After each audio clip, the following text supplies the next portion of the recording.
In this episode of Kids Podcast, I am honored to share wisdom with you about leading kids in your church and in your home. Dealing with kids is hard work, and I'm praying that we add some tools to your tool belt today.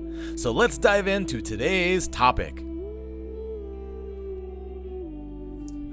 Playtime! All right, on this episode of Kids Podcast, we're talking about playtime. Whether you are in kids ministry, youth ministry, or at your home, the big question is, what is playtime? Why is it important? And how can we make it happen? So let's dig in. Playtime. That's when your kids are playing. Any questions about that? All right, good.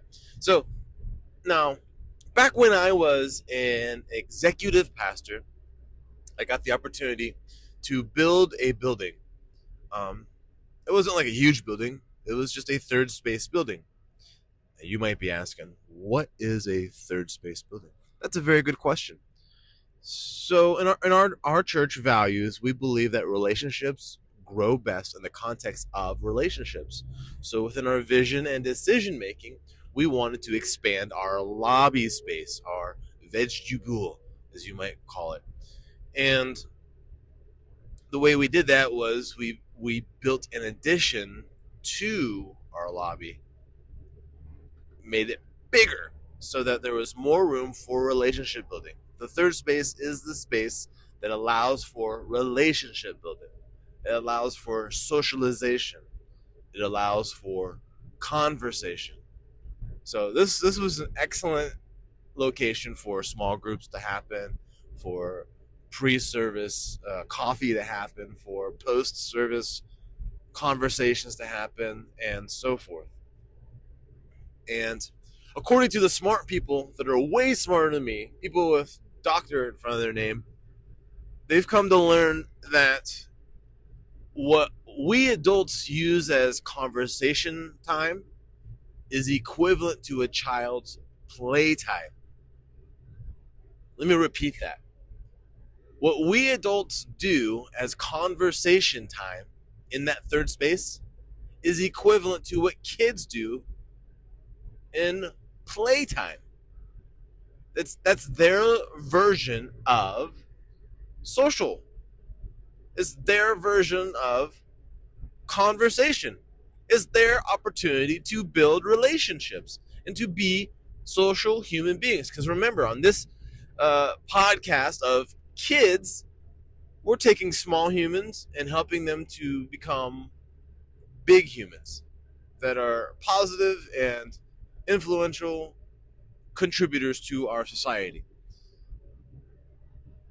So playtime, that's what it is. It's an opportunity for kids to be social, to play, and to build relationships in your version of a third space.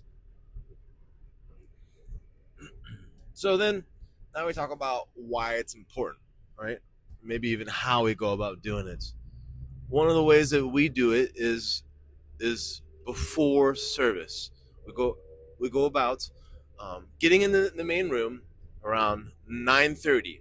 Our main service starts at 10:30. So yeah, a full hour before church starts, I'm in the kids area getting things ready for the kids. I'm getting the third space ready. It's probably one of the first things I do is getting the toys ready for the kids, getting the activities ready for the kids, because kids are going to start coming in early and playing. They need something to do. I can work on stage stuff and curriculum stuff, and my other leaders can work on their stuff while the kids are playing. So, playtime. Now you might ask, well, why so early? Well, that's a good question too. Because we have staff that have kids, we have volunteers that have kids, we have pastors that have kids. And so the kids can either just hang out with their parents or they can come hang out with Pastor Juan. And so that's why we have that area open so early. But additionally, even at like 10 a.m., 10 a.m., maybe even 10:15, there are parents that show up. They want to get their seat early. They want to just get to church early. They don't want to miss that first song. They want to get their coffee. They want to do their social time. So they drop off their kid around 10 a.m. or 10:15, and we allow the kids the opportunity to just play. But also, at 10:30, we don't start our service. The adults do. We might start at 10:35 or 10:40. You might have a new question that's saying, well, why start late? That's also a good question. I'm glad you asked. Because of a couple reasons. One, there are parents that just show up late. You know those moms. They got like 16 kids or 2 kids, or just they're doing it by themselves, or they're dealing with their family issues and they're just trying to get to church on time and they're not. And we get it. We understand. I've been there and done that. I'm one of the pastors and I've had to come to church late because of family, because of kids, because of sickness, because of you name it. And so we try to be accommodating to that reality that kids come in late because of all the reasons that you tell me. And we want to be of ministry to that situation. And wouldn't it be just a bad form to have already started worship and they have kids walking in, they're missing the opportunity to worship Jesus. So we start late with the mindset that, hey, there are going to be people that come late too. Additionally, we start late so that they have the opportunity to play, even if they show up right at 10:29 or 10:31, right? We want the kids to play because we value relationship building opportunities. So we make that available, even if we plan it into our service, even if that means we do one less game or one less activity or one less other thing. We want kids to build relationships with one another and know each other's names and play. At the end of the service, no one ever thinks, oh, that was such a good service. Pastor Ron spoke so well, or Mr. Dan was the best character, or they don't remember that kind of stuff. They go to mom and they're like, that was so much fun. Can Joey come over? Right? that my son does that. Dad, that was a good service. Can I go over to Evans later on? I'm like, oh, okay. How would you think of the new character? It was all right. Okay, thanks. That's the truth, because relationships go a long way, even for children. So I can't overemphasize this whole thing about play. It's getting its own podcast because it's valuable. So playtime, that's what it is. That's why it's important. So what are some things that you could do during playtime? Oh, wait. Before we go too far, I almost forgot. There's a little bit of science involved in this too. All right, so we start a little bit late. Yeah, a little bit late because of this thing called a transition phase. Yes, a transition phase. Now, you might be asking, what's a transition phase? Very good, right? That's a good question. I like that question. Let's dig into that one. The transition phase, if you are to think about, say, Target, say, Kohl's, or Dick's Sporting Goods, when you walk up to these stores, you go through the first door, what do you see? Do you see clothing racks? Do you see advertisements? What do you see? I'll tell you what you see. You see a whole nother door. Think about it. The next time you go to Target, you walk through the first door, there's nothing but a carpet. There's no signs. Maybe one sign that if someone's looking, they get to read it. But then there's a whole nother door. Why is that? And then you go through the second door, what do you see? It's another carpet, and then probably 10 feet before you see your hand held cards, and then your first rack of whatever, clothes. So that middle and that first space, that's the transition phase. So there's this book, I can't remember if it comes from Raving Fans or Less Clutter, Less Noise. but they're both marketing books about advanced marketing concepts, and they talk about this thing called the transition phase, and consumers need this transition phase. They discovered when doing research that when they put any object near the front door, that those objects do not sell well.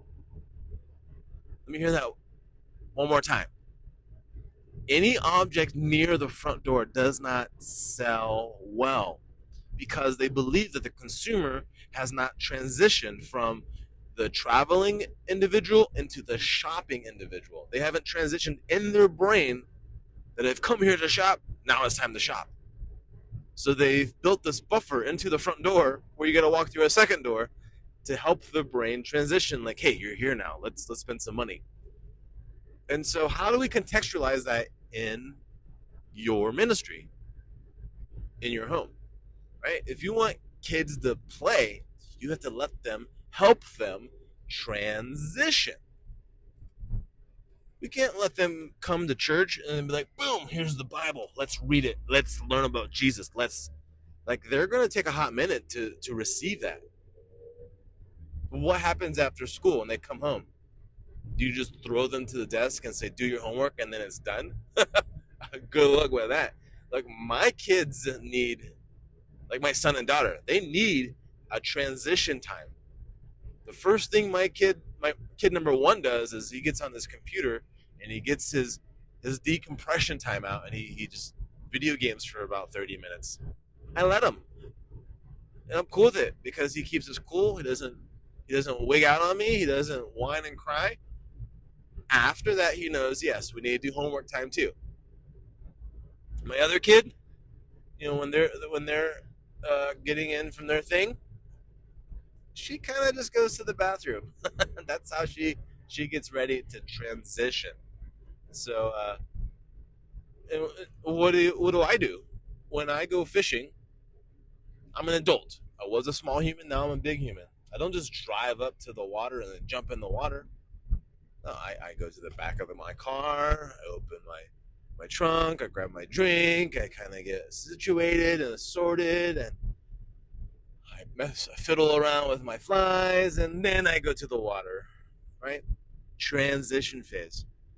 And so one of the reasons that we do an early service and start late to ensure that there is playtime is that we use this playtime as an opportunity for the kids to transition mentally. They're going to come in, they're going to play, they're going to get situated. They're like, oh, we've come to church, now I'm at church, I'm playing at church. And then we give them a countdown that says, hey, here in about 3 minutes, we're going to get the service starting. And when 3 minutes is up, we're going to get serious. We're going to talk about Jesus. They know. Sure enough, 5, 4, 3, 2, 1, it's service. Who's excited? And the kids are like, yeah, I'm excited. And they are engaged. They answer the questions. You say, who knows the answer to this? And every hand goes up there and they're saying, Jesus. And if they're not saying Jesus, they're saying Cheez-Its. Close enough, right? So, playtime. It's important. Can't overemphasize it. I believe in it. Science on it, etc. Okay, now let's go on to the next number 3 here, which is, what are some things that we can do to participate in game time? I'm not going to give you every single thing because, one, I can't recall every single thing, but also, I don't do every single thing. I've just seen a bunch of things, and there's things that we do. I'm happy to share them with you. But ultimately, I encourage you as the leader to lead with vision. If you remember from previous podcasts, that vision is a mental image of the future. That's Bill Hybels' quote right there. It's a visual. It's something you can draw graphically, graph, etc. So what we do for our playtime does not need to be what you do for your playtime. You cast a vision for your department, for your kids, for your area, for what you're doing, and you decide. And that's good enough.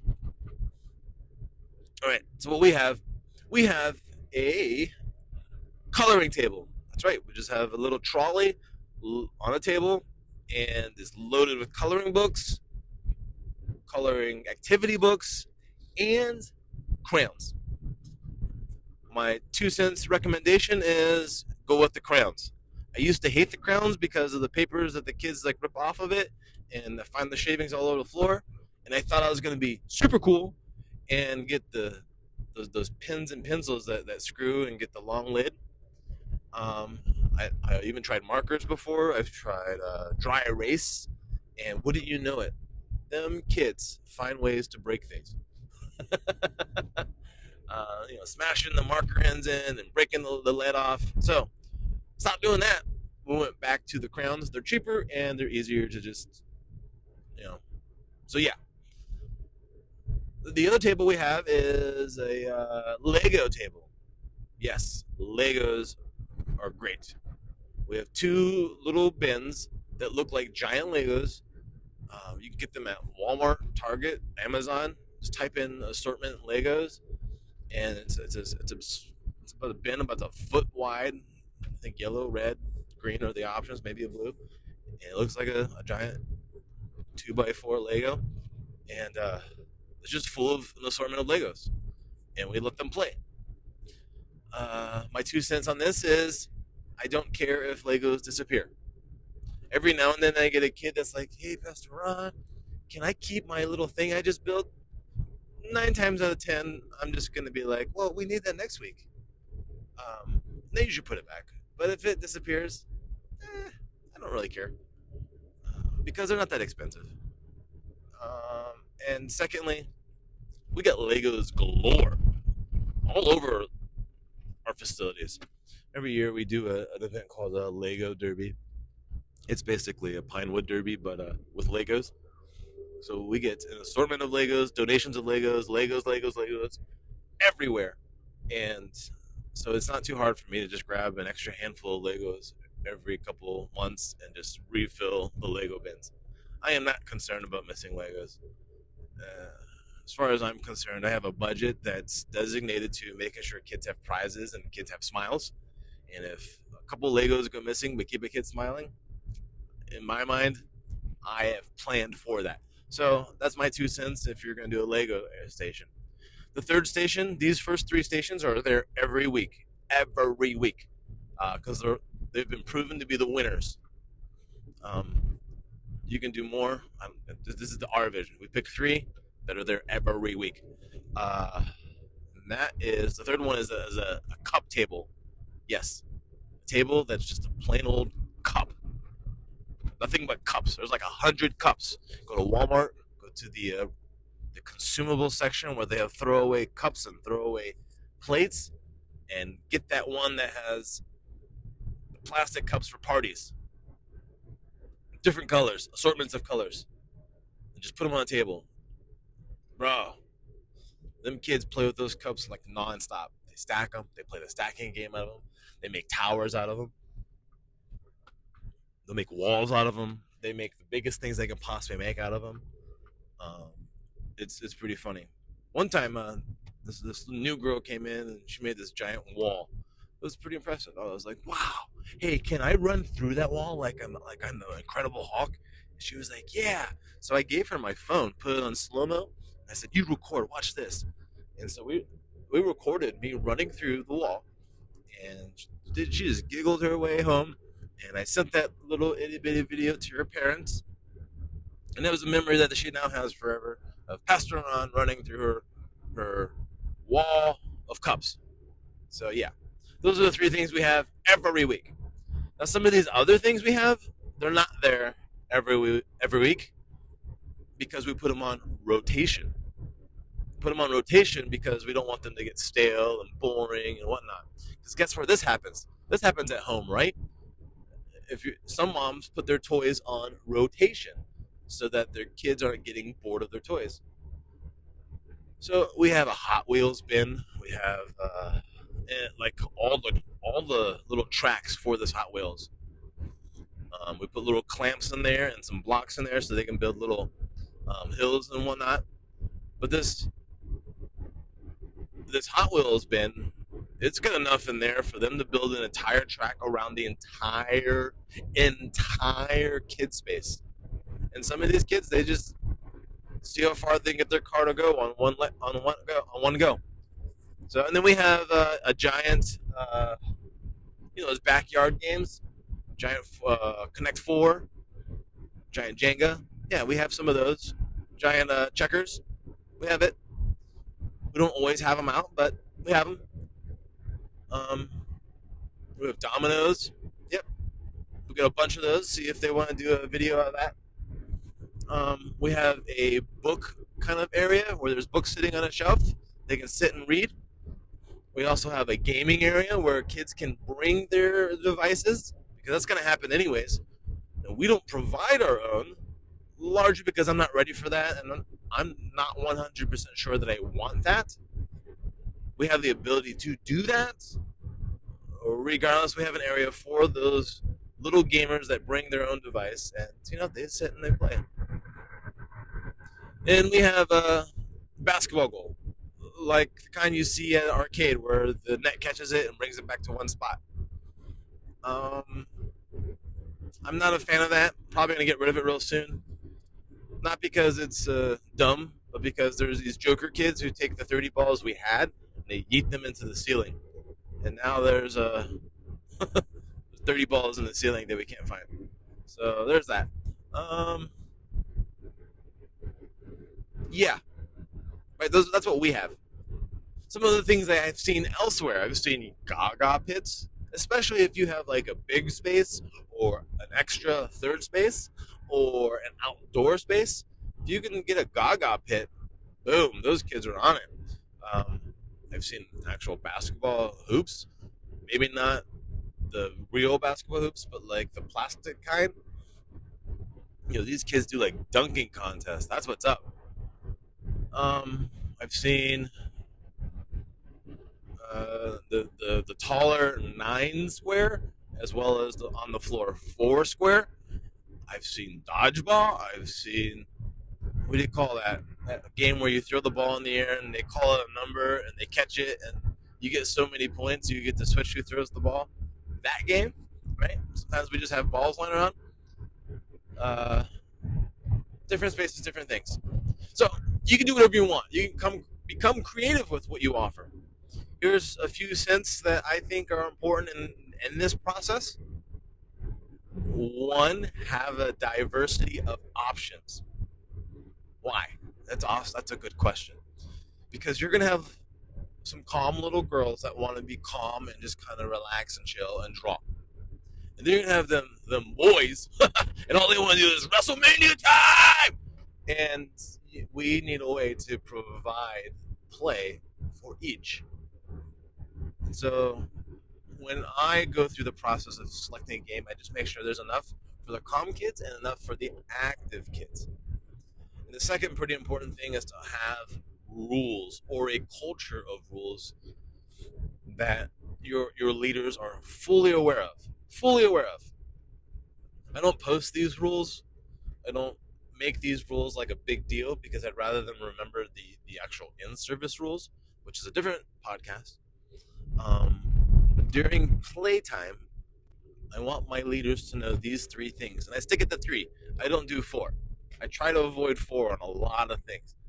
Why? Okay, you guys are really on top of the questions. I don't do 4 because once you introduce a 4th thing, everyone seems to forget the other 3. This is like my wife. She'll call me and be like, "Hey, can you pick up A, B, and C?" I'm like, "Yep, I got you, babe." And E and F. I'm like, "Whoa, let's write this down because I done forgot the other 3 already now." So the same idea is that your brain has this way of remembering things. And it's just easy to remember 3 things. So our first rule in our area is no running. So when the kid runs, we say, "Hey, let's walk instead." 2 is let's stay off the stage and come down on the floor instead. I don't really like the idea of kids playing on the stage where the curriculum is set and everything is set for the service. I don't want to get messed up by accident or by purpose by some joker kid. And 3, Leaders are not to fix kids' problems.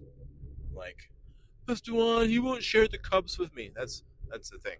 Or Pastor Ron, he keeps knocking over my tower. Yep, that's the thing. Now, we might tell the kids and ask them questions like, hey, bro, come on. Is that what Jesus would do? But I want my leaders to not fix problems for the kids. Why? Oh, man, you guys are on the questions. Well, I'm not going to dig too deep into that. That's not today's mission. We could talk about that on a different podcast. But bottom line is, these are small humans that are one day going to become big humans. And one of the steps that we believe in is that one day these little people are going to have to figure out how to deal with conflict on their own. They can't have Superman rescue all the time. So we encourage our leaders to help kids think through conflict during playtime. So yeah, those are the 3 rules. That's what we do.